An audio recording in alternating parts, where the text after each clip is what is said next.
নিয়েই সে বিশ্বটাকে শাসন করবে। এবং বিশ্ব শাসন করতে হলে অবশ্যই আপনার রাষ্ট্র দরকার হয়, ক্ষমতার দরকার হয়, জনবল। এই বিশ্বের সমস্ত জ্ঞানী হয়ে যান, কিন্তু দাজ্জালের কনসেপ্ট না বুঝতে পারলে আপনি বুঝতে পারবেন না। দাজ্জাল ওখান থেকেই আসবে। দরকার হয়, ওয়েপেন্স দরকার হয়, মিডিয়ার দরকার হয়, সব কিছুর দরকার হয়।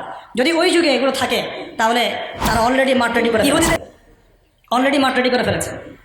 তার মানে এই দমন পীড়ন, নিপীড়ন এবং এই যুদ্ধ, জিহাদ, খেতাল এগুলো বাড়তে থাকবে। সুহাদাদের সংখ্যাও যেমন বাড়বে, ওদের জাহান্নামে কুকুরদের সংখ্যাও বাড়বে।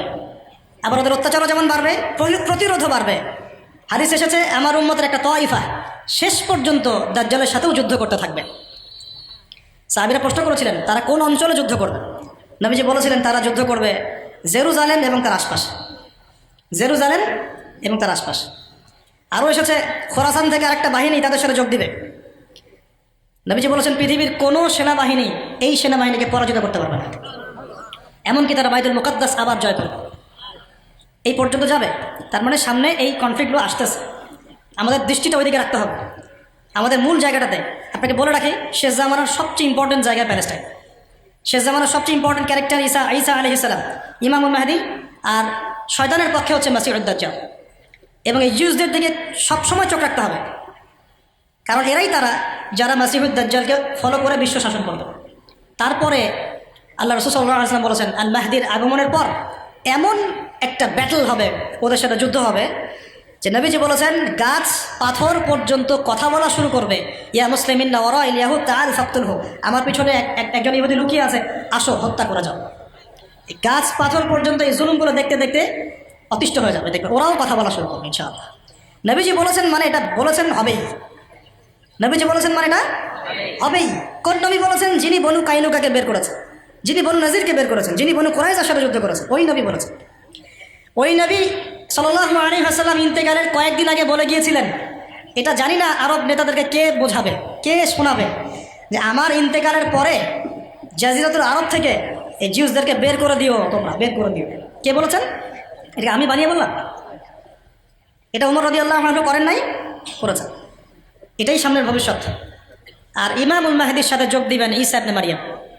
কারণ ইমামুল মাহদীর যে বাহিনী থাকবে তারা দাজ্জালের সাথে পেরে উঠবে না, তার সাথে পারার মতো ক্ষমতা কারো থাকবে না, সে এত শক্তিশালী হবে। তাই বলে তারা অস্ত্র জমা দিয়ে দিবেন না, ফাইট করতে থাকবে। যখন পেরে উঠবে না, আল্লাহ রাব্বুল আলামিন ঈসা আলাইহিস সালামকে পাঠাবেন। ঈসা ইবনে মারইয়ামের হাতেই দাজ্জালের নিহত হওয়াটা লেখা আছে এই প্যালেস্টাইনেই, এই বাবে লুদ নামক জায়গায়। ব্যাস, এই হলো পৃথিবীর ফিউচার। তারপরে ঈসা ইবনে মারইয়াম একটা একটা করে জালেমকে হত্যা করবেন ইনশাআল্লাহ। তার হত্যা করতে হবে না। আল্লাহ নবী বলেছেন তার নিঃশ্বাস যতদূর পর্যন্ত যাবে এরা মরতে থাকবে। আবার বলেছ, তার নিঃশ্বাস যতদূর পর্যন্ত যাবে এরা মরতে থাকবে।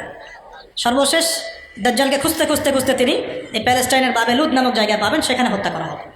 তারপরে 40 বছর, কত বছর? 40 বছর ঈসা আলাইহিস সালাম এই বিশ্বটাকে শাসন করবেন। কত বছর? 40 বছর। ওখানেই সভ্যতা শেষ হবে। তারপরে মানুষ আবার খারাপ হওয়া শুরু করবে। এমন একটা অবস্থা হবে যে মানুষ রাস্তাঘাটে জেনা করছে। আল্লাহ আল্লাহ এই শব্দগুলো বলার মতো একটা মানুষও থাকবে না। এটা কখন হবে? 40 বছরের খেলাফতের পরে, আরও পরে। তার মানে আরও অনেক সময় পরে আছে অবশ্যই, এগুলো সামনে হতে যাচ্ছে। একটা জেনারেশনে খারাপ হতে তো অনেক সময় লাগে, লাগে না? কমপক্ষে 100 বছর লেগে যায় একটা জেনারেশনে খারাপ হতে। আমরা জানি না, আল্লাহু আ'লাম। তবে ঈসা ইবনে মারইয়ামের এই বিশ্ব শাসনের পরে, 40 বছর বিশ্ব শাসনের পর এই অবস্থাটা আসবে। আর ওই কওমের সামনেই পশ্চিম দিক থেকে সূর্য উঠবে, মানে কি কিয়ামত। তারপরে দ্বিতীয় ফুৎকার, আমরা সবাই উঠে দাঁড়াবো।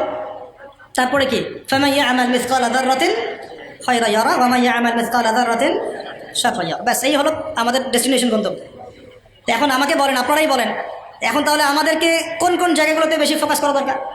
ফেসবুক, ইউটিউব, আপোষে গীবত, তহমত, সমালোচনা, ইখতিলাফি মাসলা নিয়ে আমাদের ঝগড়া, ভাইয়ের সম্মানহানি করা, ধুয়ে দেওয়া।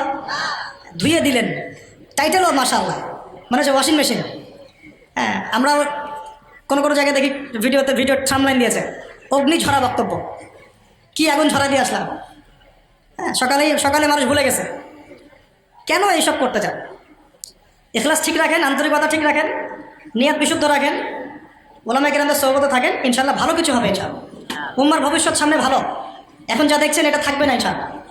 তাহলে আমাদের কিছু করণীয় তো আছে নাকি ভাই? আমি কয়েকটা পয়েন্ট বলি এখানে। পড়াশোনা করেন, ইলম অর্জন, 1 নম্বর কি? ইলম অর্জন। 2 নম্বর, বারবার বলি এগুলো আমি লেকচার। 2 নম্বর এলেম অনুযায়ী আমল, এলেম অনুযায়ী। 3 নম্বর সাহাবিওয়ালা জিন্দগি, সাহাবিদের মতো জিন্দগি করার চেষ্টা করতে হবে, আল্লাহ তৌফিক দান করে। 4 নম্বর হালাল খেতে হবে, হালাল রিজিক, যেটা এই বিশ্বে খাওয়া খুব টাফ, তারপরেও চেষ্টা থাকবে। 5 আদর্শ পরিবার, আদর্শ ইসলামিক পরিবার, এটা সুযোগ আপনাদের সবার সামনে আছে, এগুলো করতে আপনাকে কেউ বাধা দিবে না।